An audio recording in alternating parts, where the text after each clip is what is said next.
হুযায়ফা রাদিয়াল্লাহু তাআলা আনহু একদিন ওনার মাকে বলছেন, দাঈনি আতিন নবিয়্যা, বলেন না সাল্লাল্লাহু আলাইহি ওয়াসাল্লাম, আইয়াস্তাগফিরা লি ওয়া লাকি, মা একটু আমাকে অনুমতি দাও, আমি একটু নবীর কাছে যাব। হুযায়ফা রাদিয়াল্লাহু তাআলা বলছেন, কেন? আমি একটু নবীর কাছে গিয়ে আবেদন করব, রাসূল পাক সাল্লাল্লাহু আলাইহি ওয়াসাল্লাম আমার জন্য এবং ও মা আপনার জন্য আল্লাহর কাছে গুনাহ মাফ চাইবেন। সুবহানাল্লাহ। তো ফাতাইতুন নবিয়্যা, বলেন না সাল্লাল্লাহু আলাইহি ওয়াসাল্লাম। আরেকটা কথা বলেছেন, উসাল্লি সালাতাল মাগরিবে মাহু, আমি নবী করিম সাল্লাল্লাহু আলাইহি ওয়াসাল্লামের সাথে কি পড়ব? মাগরিবের নামাজ পড়ব।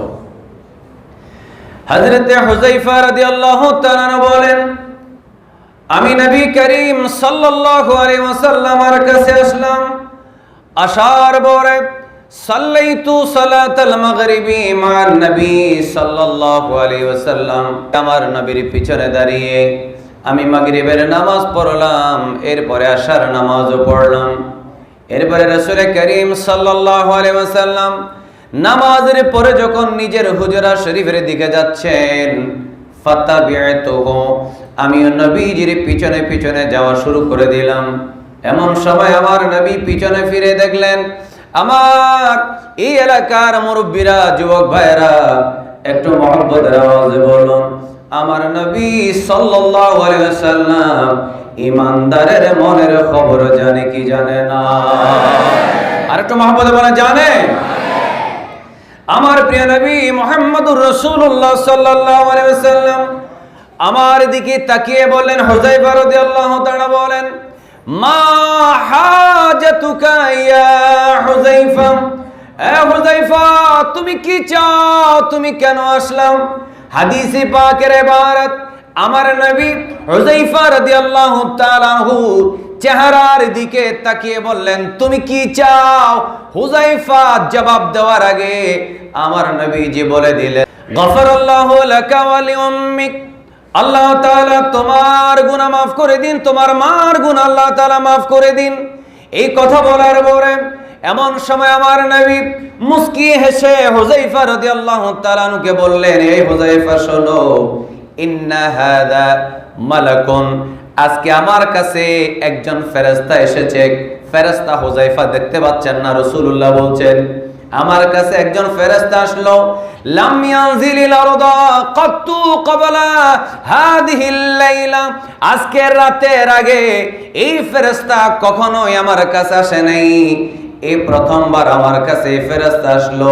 ইস্তাযানা রাব্বাহু, ওই ফেরেশতা আসমানি জগতে আল্লাহ তাআলার কাছে পারমিশন চাইলো, আইয়ুসাল্লিমু আলাইয়া, আমি নবীকে সালাম দেওয়ার জন্য, ওয়ায়ুবাশশিরানি, আর আমি রাসূলুল্লাহকে একটা সুসংবাদ দেওয়ার জন্য। জোরে বলুন সুবহানাল্লাহ, বলি আল্লাহু আকবার। আইয়ুসাল্লিমু আলাইয়া, আমার কাছে ফেরেশতারা তো সব সময় আমার নবীর উপর দরুদ শরীফ পড়ে। ইন্নাল্লাহা ওয়া মালাইকাতাহু ইউসাল্লুনা আলান নবী ইয়া আইয়ুহাল্লাযীনা আমানু সাল্লু আলাইহি ওয়া সাল্লিমু তাসলিমা, এটা তো কোরআনে আছে। সমস্ত ফেরেশতারা, আসমানের, জমিনের, লৌহের, কলমের, সমস্ত জগতের ফেরেশতারা প্রতিটা মুহূর্তে আল্লাহ নবীর উপরে দরুদ শরীফ পড়ে, ফেরেশতারাও পড়ে। কিন্তু ওই ফেরেশতা আল্লাহর কাছে বলল, ইস্তাযানা রাব্বাহু, আল্লাহর কাছে অনুমতি চাইলো, জমিনে আসবে, আইয়ুসাল্লিমা আলাইয়া, আমার চেহারার দিকে তাকিয়ে একটিবার আমি রাসূলুল্লাহকে সামনাসামনি সালাম দিবে, ওয়ায়ুবাশশিরানি, এবং আমাকে একটা সুসংবাদ দিবে, বিআন্না ফাতিমাতা সাইয়্যিদাতু নিসাই আহলিল জান্নাহ, নিশ্চয়ই আমার ফাতেমা হলো সমস্ত নারীদের সরদার। সুবহানাল্লাহ। ওয়ায়ুবাশশিরানি, আমাকে সুসংবাদ দিবে কিসের? বিআন্না ফাতিমাতা সাইয়্যিদাতু নিসাই আহলিল জান্নাহ ওয়া আন্নাল হাসানা ওয়াল হুসাইনা সাইয়্যিদা শাবাবি আহলিল জান্নাহ। একবার জোরে বলেন মারহাবা। আমরা সেই মা ফাতেমা জাহরার লাল, সেই মা ফাতেমার কলিজার টুকরা, লাখতে জিগার, মাওলা আলীর নূরে নজর, ইমাম হুসাইনের শাহাদাতের কথা বলার জন্য এসেছি। বলুন, এই আলোচনা যদি করা হয় আমার নবী কি বেজার হবে না খুশি হবে?